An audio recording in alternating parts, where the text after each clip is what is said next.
Bismillahirrahmanirrahim. Assalamualaikum warahmatullahi wabarakatuh.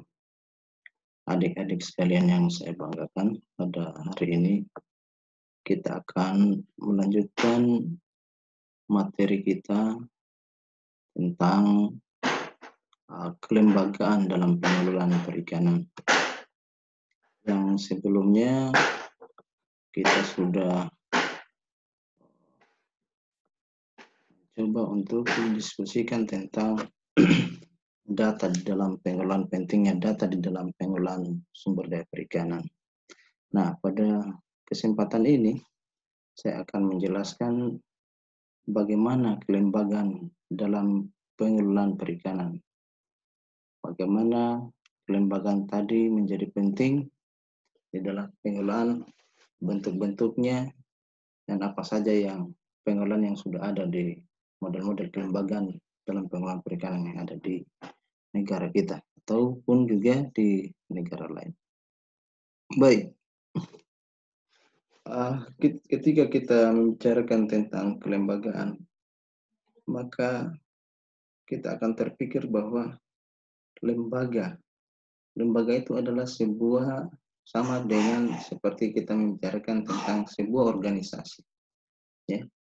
Nah, di dalam organisasi itu tentulah ada sesuatu yang bisa dimainkan dari model kelembagaan tadi. Nah, lembaga ini kalau kita lihat seperti yang saya katakan tadi adalah merupakan organisasi yang di dalamnya itu ada tujuan yang dari pembentukan sebuah organisasi, ya. Kemudian bagaimana lembaga tadi mengatur diri sendiri, atau bagaimana kita mengejar tujuan kita bersama. Nah, kalau seperti itu, kalau kita bahwa pengertian dari kelembagaan itu adalah organisasi, maka sebenarnya sudah banyak bentuk-bentuk organisasi atau kelembagaan yang ada di negara kita ini, ya. Di antaranya adalah Departemen Perikanan, itu merupakan kelembagaan, ya. Ada sebuah struktur organisasi, tujuannya ada, ya. Ada tujuan bersama, ya, untuk mengatur bagaimana sehingga organisasi itu berjalan dengan baik. Nah, di bagian-bagian lain ada seperti asosiasi nelayan yang sering kita dengar, ya. Asosiasi nelayan Rajungan, asosiasi perikanan tangkap apa, dan sebagainya. Ada koperasi-koperasi dagang, ya, untuk jual beli hasil perikanan dan sebagainya. Atau sistem pendidikan di masyarakat, ya, itu juga sebuah bentuk-bentuk kelembagaan. Nah, itu tadi kalau kita melihat perspektif lembaga, ya, bahwa dia adalah organisasi. Nah, tetapi untuk ilmuwan sosial menyatakan bahwa lembaga itu adalah seperangkat aturan. Jadi ada aturan norma yang mengatur, ya, sehingga apa yang ada di dalam lembaga tadi itu berjalan secara baik dan terus-menerus, ya, dan terus-menerus. Nah, jadi pada prinsipnya memang di dalam lembaga ataupun di dalam organisasi itu pasti ada aturan-aturan yang disepakati oleh semua yang ada di dalam organisasi tadi.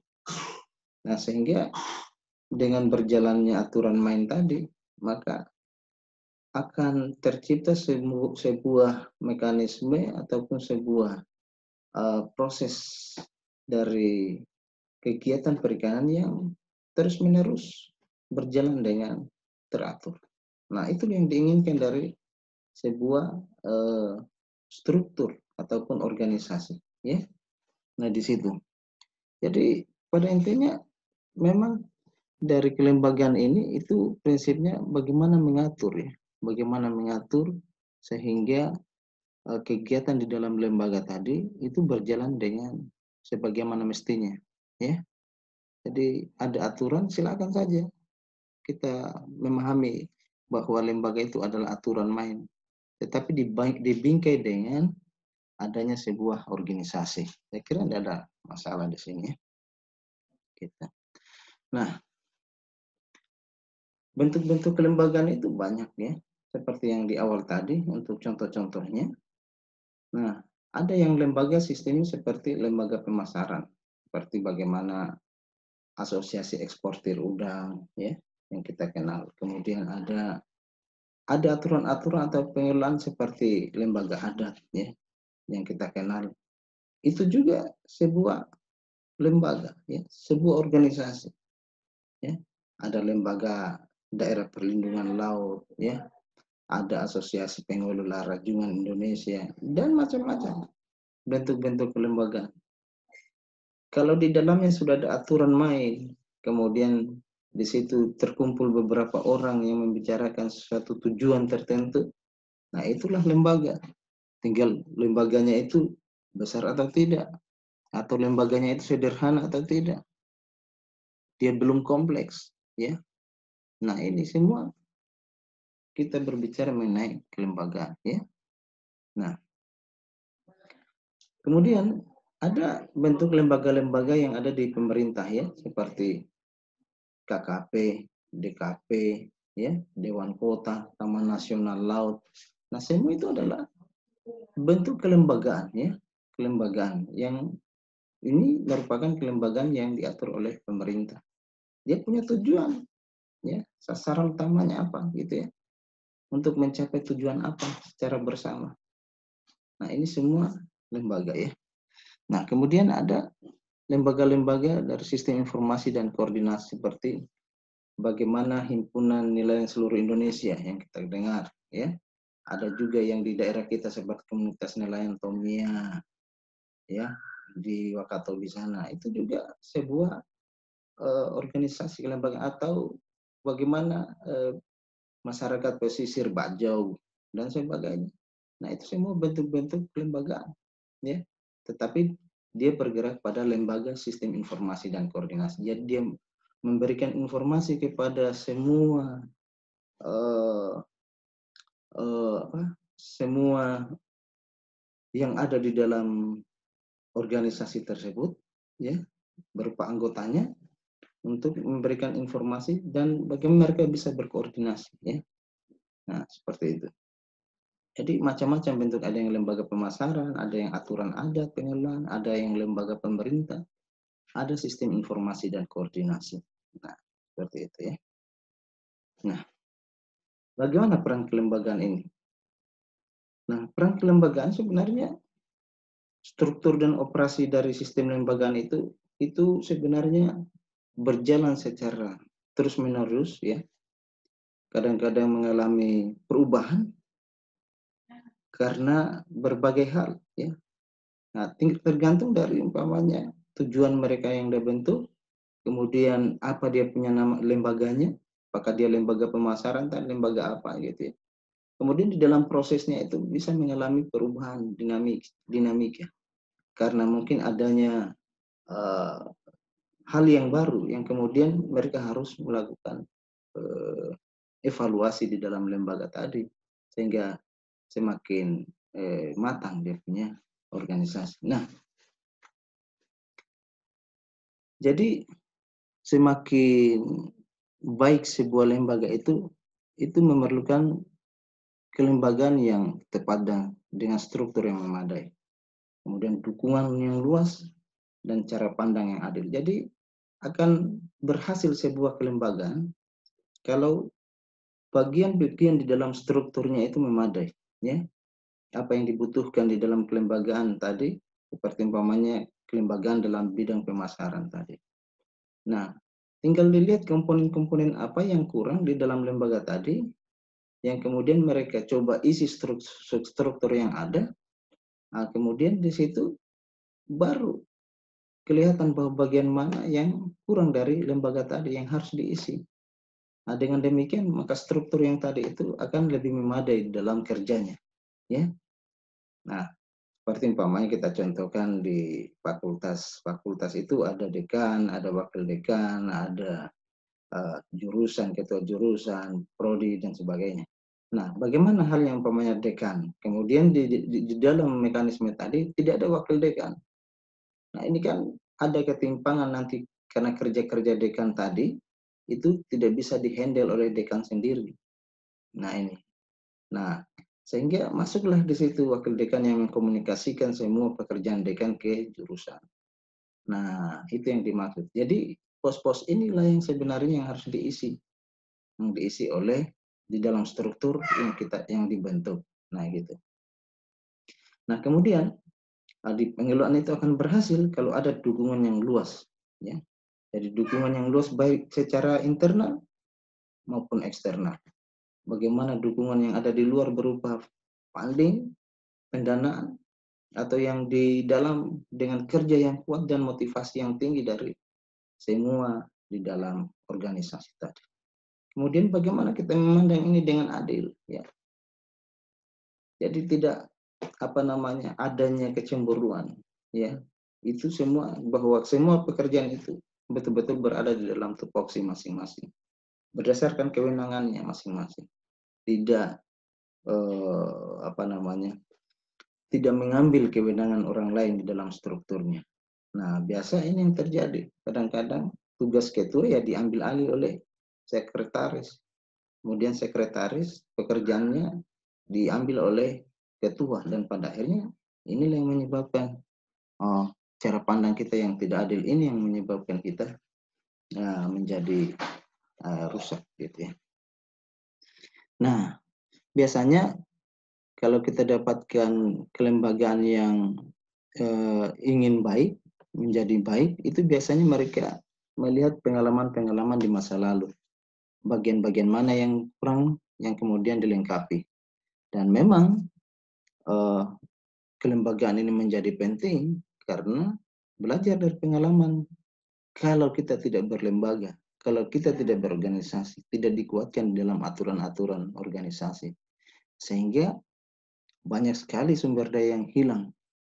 Nah, terbukti beberapa tempat yang memang tidak ada aturan main di dalamnya, baik itu seperti yang telah dibentuk oleh pemerintah sendiri maupun yang sudah ada di masyarakat. Tidak bisa dibayangkan kalau umpamanya tidak ada aturan-aturan kearifan lokal ataupun tadi yang ada di masyarakat sebelumnya terhadap sumber daya kita yang hilang. Ya. Nah, dengan kemajuan teknologi, maka sumber daya akan cepat hilang bila tidak ada aturan main tadi. Contoh kan umpamanya dengan berkembangnya teknologi yang ada di tahun dari abad 20 ini, yang dulu orang tidak mengenal namanya bom, pada akhirnya menggunakan bom, tidak mengenal sianida, menggunakan sianida dalam mengambil ikan. Ini semua menyebabkan hilangnya sumber daya. Tapi kalau ini diatur sedemikian rupa, ada aturan main di dalam, maka dia akan menjadi sumber daya perikanan tadi menjadi akan lebih baik. Nah, ini harus diatur di dalam kelembagaan. Nah, dengan demikian maka kelembagaan itu akan mendorong partisipasi yang lebih aktif dan positif ke arah yang lebih baik untuk mengatur sumber daya. Gitu. Peran kelembagaan ini memang menjadi penting ya. Bagaimana dia bisa mengatur dan memainkan banyak peran di dalam komponen perikanan dalam hal banyak seperti memperbaiki bagaimana kesepahaman, dinamika kelompok yang ada, bagaimana mendorong perilaku perikanan ke arah yang diharapkan. Nah, sebagai contoh umpamanya di lembaga pemasaran, bagaimana supaya perekonomian itu bisa meningkat dengan adanya lembaga. Artinya yang tadinya ada bagian rantai pasar yang hilang di dalam komponen-komponen perikanan. Nah, ini yang diatur ya. Kemudian diperbaiki supaya itu mendorong bahwa investasi modal kemudian di situ ada hal-hal mungkin adanya insentif kepada nelayan dalam hal penggunaan alat tangkapnya ataupun di dalam pengadaan hal-hal yang lain, seperti pengadaan alat, kemudian pengadaan kapal dan sebagainya, untuk meningkatkan insentif ekonomi. Ini semua tidak lahir begitu saja kalau tidak ada lembaga. Nah, makanya lembaga menjadi penting dalam mendorong pertumbuhan ekonomi. Nah, kemudian lembaga sosial. Nah, bagaimana menyelesaikan konflik perilaku yang tadi?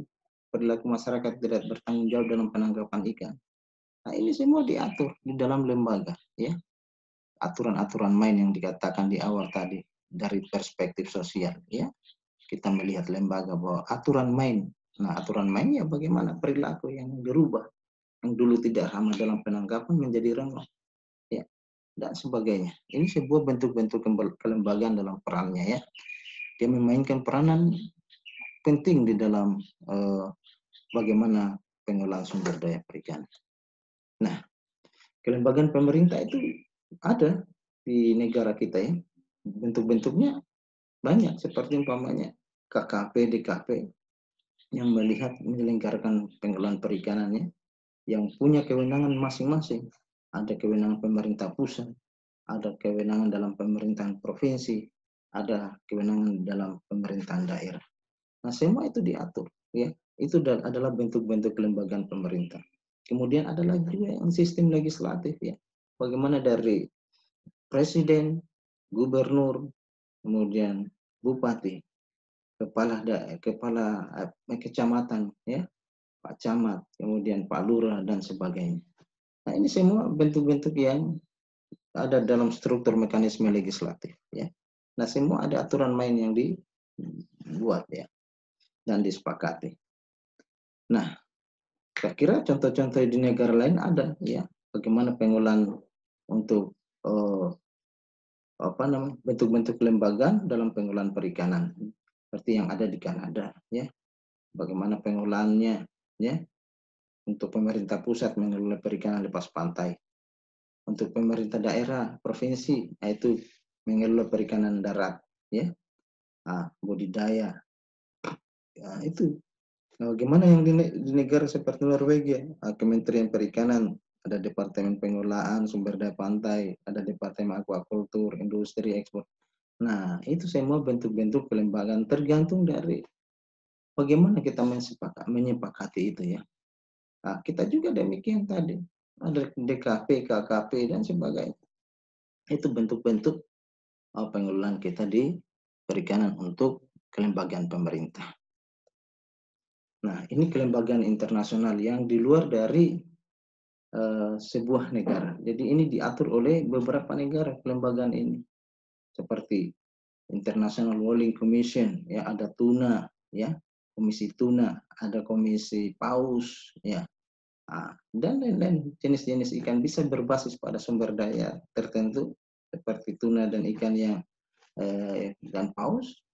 Ada juga yang memang secara umum dia, ya, umpamanya seperti European Union, ya, Northwest Atlantic Fisheries Organization, ya, yang ini adalah organisasi atau kelembagaan perikanan Atlantik Utara.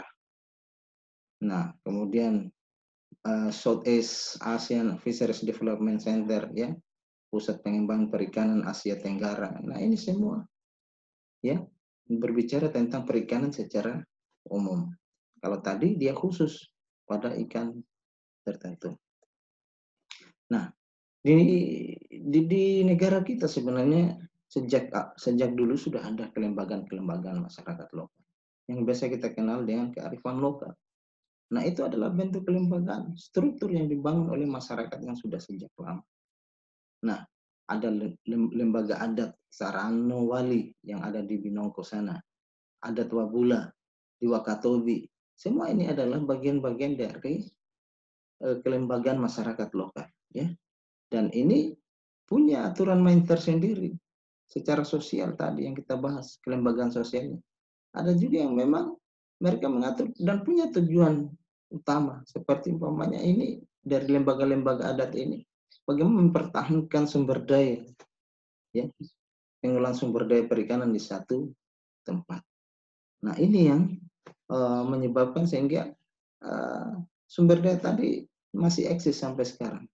Bisa dibayangkan kalau umpamanya masyarakat yang ada di sana mengambil dan mengeksploitasi ikan secara besar-besaran pada saat itu. Apa sekarang yang terjadi pada generasi kita? Nah, ini sebenarnya kan adanya peran dari lembaga-lembaga adat ini tadi, yang memainkan peran dalam menjaga sumber daya. Di sana ketika di Saranowali tadi, ya mungkin mereka mengkeramatkan suatu tempat yang pada prinsipnya dia keramat seperti itu tidak boleh diambil, tidak boleh ditangkap ikan. Ternyata itu adalah daerah perlindungan karena di daerah sana adanya ikan ikan yang berada di tempat itu pada fase dia itu dalam posisi memijah ataupun dia berada pada kondisi uh, pembesaran anaknya. Nah, ini menjadi daerah perlindungan. Hmm. Dan tetapi masyarakat di sana itu menganggap bahwa itu adalah daerah yang dikeramatkan, tidak boleh diambil. Kalau diambil ada dia mendapatkan sebuah apa namanya sanksi sosial ataupun juga mendapatkan uh, selain sanksi sosial ada sesuatu yang diyakini dari ketika mengambil ikan di tempat itu atau sumber daya. Nah, di keberlanjutan daripada sumber daya yang ada di masyarakat lokal ini terjadi, ya. Keberlanjutan kelembagaan itu akan terus terjadi karena memang ada aturan-aturan yang telah disepakati oleh secara bersama, ya, sehingga itu tetap eksis, tetap ada dan dipertahankan oleh masyarakat di tempat itu. Nah, kemudian ada perikanan yang memiliki klaim yang sah sebagai pemilik sumber daya. Jadi mereka di sana itu menganggap bahwa ini adalah bagian kita semua, ya, yang perlu kita jaga. Yang tidak boleh orang akses masuk selain kita. Nah, kita yang bertanggung jawab terhadap perikanan yang ada di situ. Nah, ini adalah strategi keberlanjutan kelembagaan lokal, ya. Menurut Ostrom 92 ini dikatakan bahwa kenapa sampai uh, untuk pengelolaan yang kearifan lokal tadi itu terus eksis sampai dengan sekarang. Nah, bisa dilihat sendiri bagaimana komponen-komponen yang mengatur dari kelembagaan ini, ya, sehingga dia tetap eksis. Nah, kemudian ada efektivitas kelembagaan di dalamnya, ya. Bagaimana sampai kelembagaan tadi menjadi eksis. Nah, di sana ada sanksi, ya, ada sanksi sosial di dalamnya, ya. Tidak semua orang yang bisa ambil kemudian mengambil ya harus dengan syarat ataupun ada pada bulan-bulan tertentu dalam pengambilannya, ya. Nah, seperti itu. Nah, kemudian ketika kita membicarakan kelembagaan yang modern seperti sekarang ini, maka ada konsep-konsep yang telah ditawarkan yang itu dianggap sangat penting di dalam pengelolaan perikanan. Di antaranya adalah pendekatan co-management dalam pengelolaan perikanan, ya. Jadi pendekatan pengelolaan yang berbasis masyarakat. Nah, itu community management sebenarnya, ya. Seperti itu. Nah, coba kita lihat paradigmanya dalam perikanan. Nah, ketika kita berbicara mengenai perikanan, maka bagaimana ada keberlanjutan perikanan dari sisi apa? Dari sisi sumber daya. Jadi, dalam sisi sumber daya, maka perlu adanya konservasi. Nah, sehingga bagaimana kita mempertahankan sumber daya tadi. Kemudian ada paradigma rasionalisasi, yakni bagaimana sumber daya tadi dimanfaatkan dalam kondisi tertentu sehingga mempunyai nilai ekonomis. Nah, kemudian ada juga paradigma sosial dalam komunitas, ya, untuk bagaimana setelah sumber daya tadi dimanfaatkan mempunyai nilai ekonomis yang pada akhirnya itu mensejahterakan masyarakat. Nah, kondisi di dalam paradigma dalam perikanan ini kadang-kadang tidak berjalan sebagaimana mestinya. Kita hanya memikirkan konservasi pada sisi lain, ya. Kemudian kita hanya mempertimbangkan dari sisi ekonomi. Nah, ini menjadi timpang ketika ini paradigma berjalan sendiri-sendiri, ya, dan masing-masing, sehingga ini menjadi kebijakan yang ekstrem.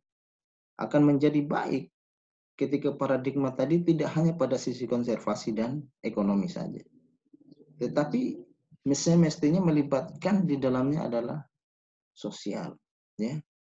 Nah, kadang-kadang yang kita dapatkan paradigma yang muncul itu adalah yang dari masyarakat atau pemerintah biasanya itu hanya tujuan konservasi dan ekonomi, tetapi tidak melibatkan sosial di dalamnya.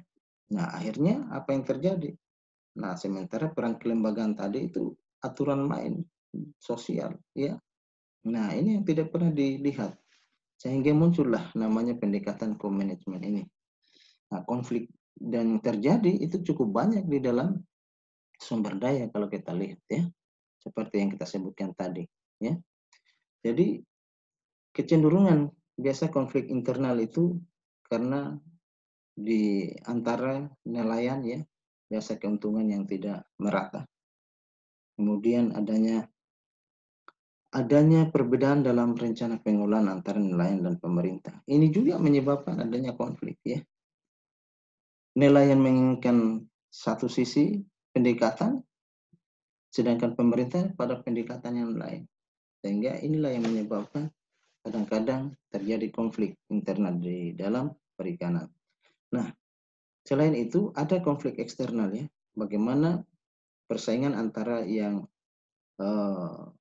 nelayan tangkap umpamanya seperti itu dengan nelayan pembudidaya atau departemen lain seperti perikanan dengan kehutanan. Kemudian ada kegiatan pariwisata dan pertambangan. Ini semua konflik yang bisa menyebabkan sehingga keberlanjutan perikanan menjadi terganggu.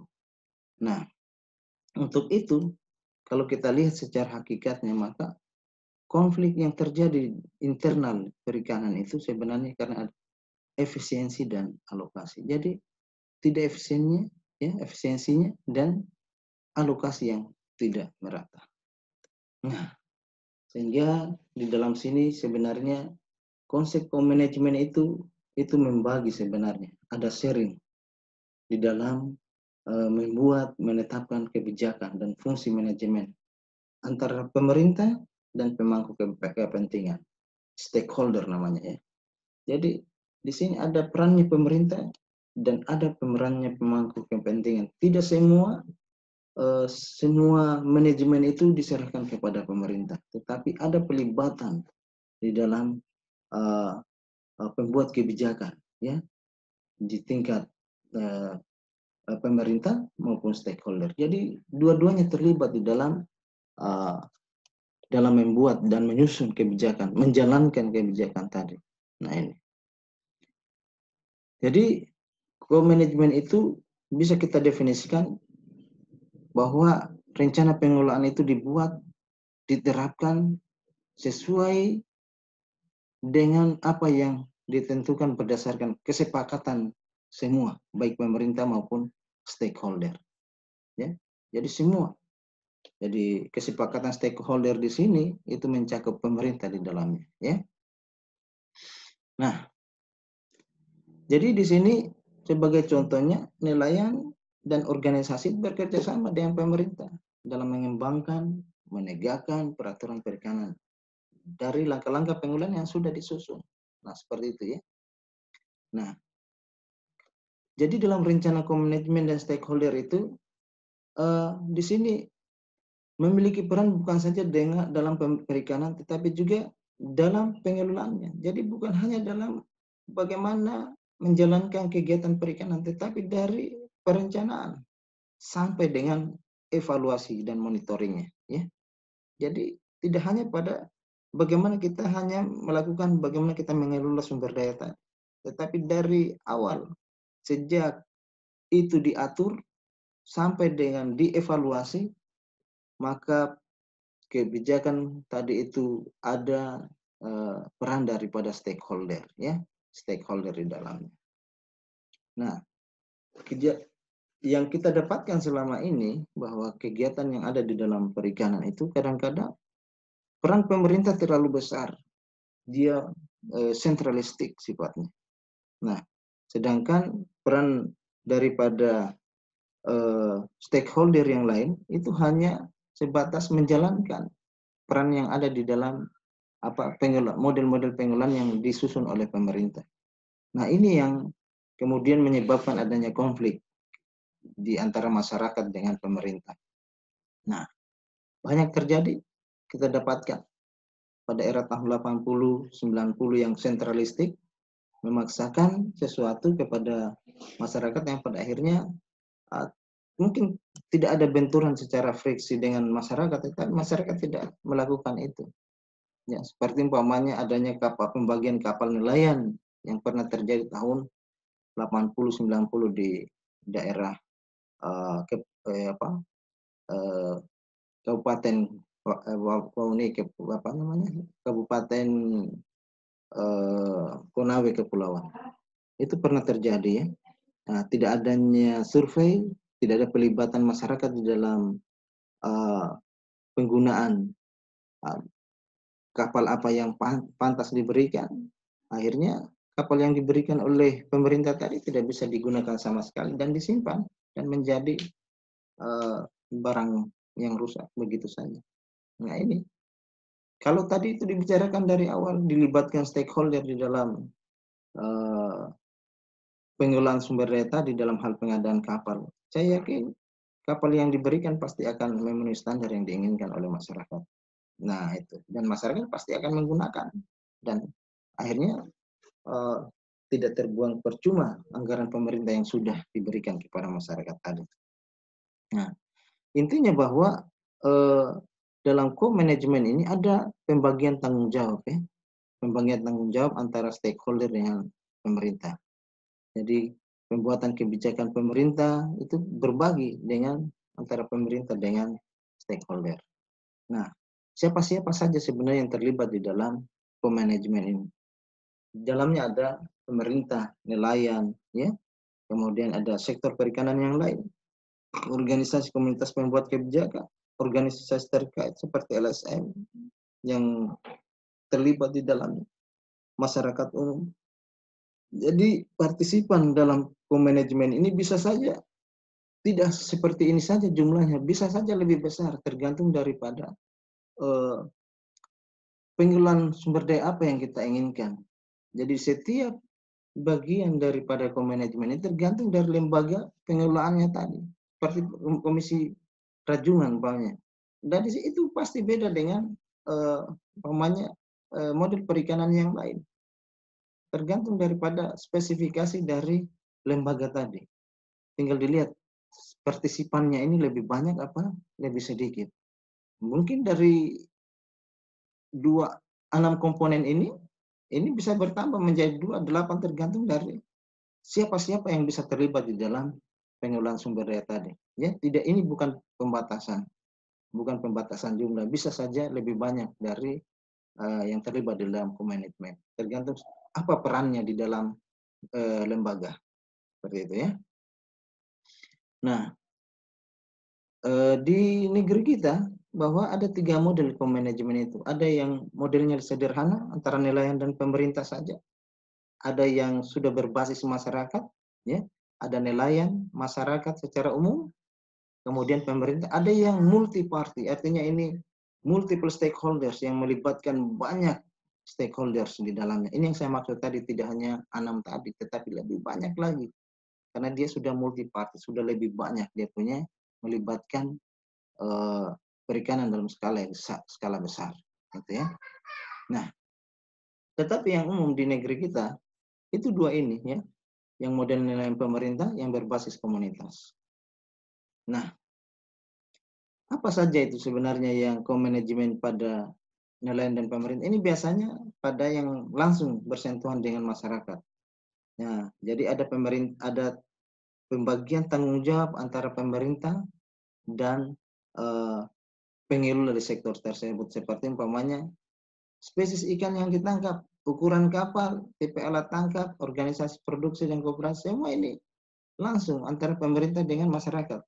Setelah ada hasil studi tentang jenis-jenis yang boleh ditangkap ataupun spesies yang ukurannya tangkapnya yang dibolehkan, ya, kemudian ukuran-ukuran kapal yang boleh ukuran-ukuran kapal yang boleh beroperasi, ya, tipe alat tangkap yang boleh digunakan.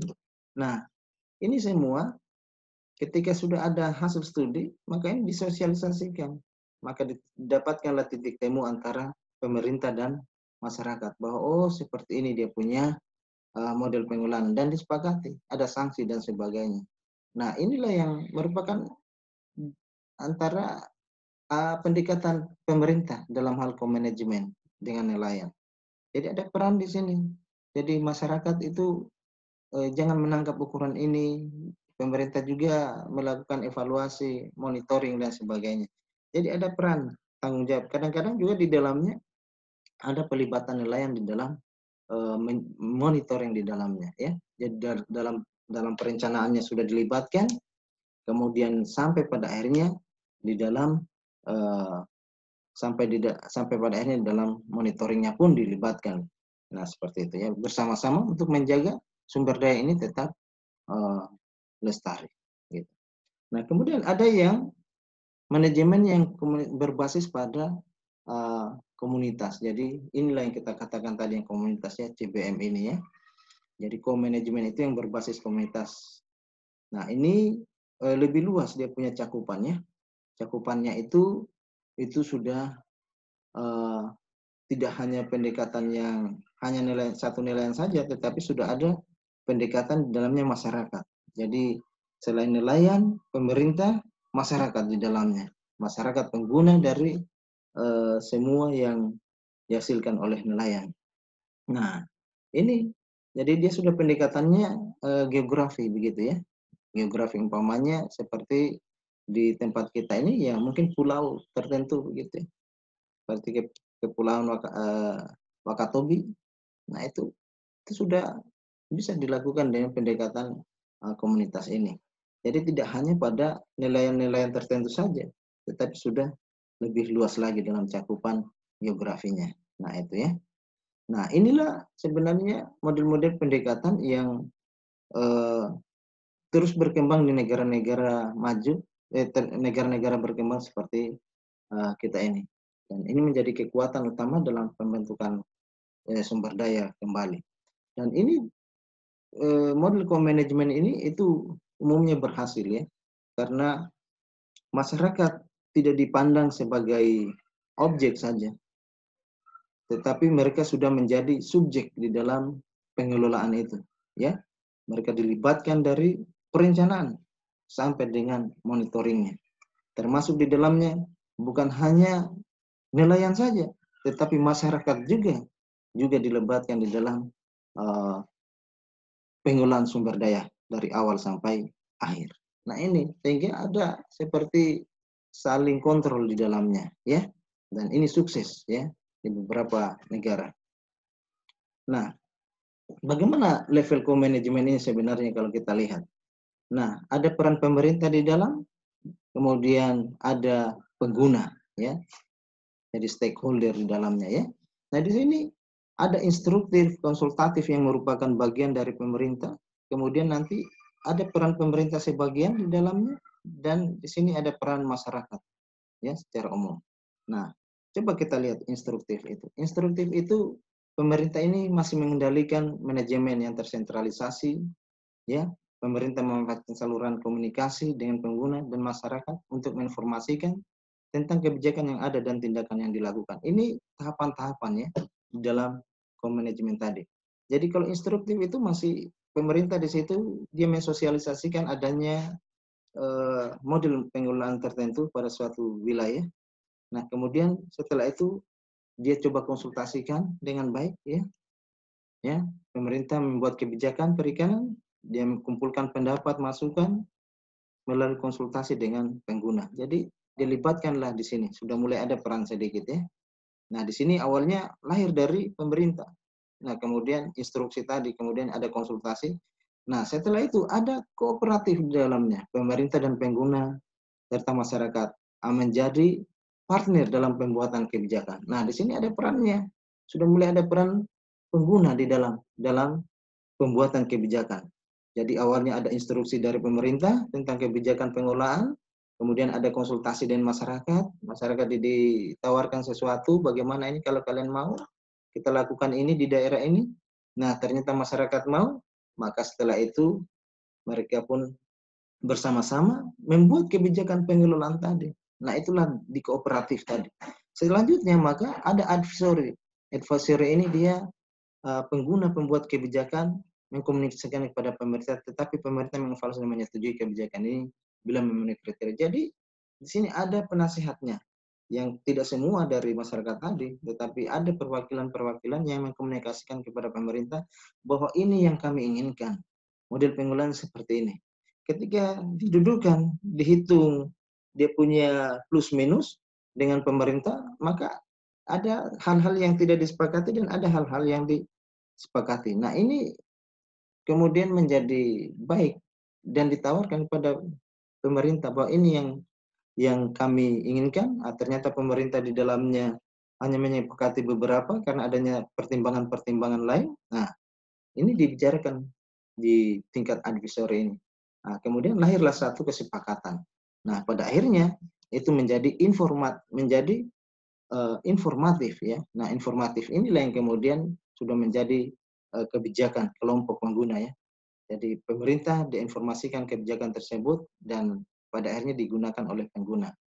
Nah, model ini kemudian dipresentasikan ke seluruh masyarakat bagaimana model pengelolaan ini. Demikian saya kira apa yang bisa saya sampaikan pada model kelembagaan ini, kelembagaan yang ada di negeri kita, termasuk di negara lain, dan apa saja yang sudah ada di negara kita dalam bentuk-bentuk kelembagaan ini. Demikian saya tutup dengan ucapan billahi taufiq walhidayah. Assalamualaikum warahmatullahi wabarakatuh.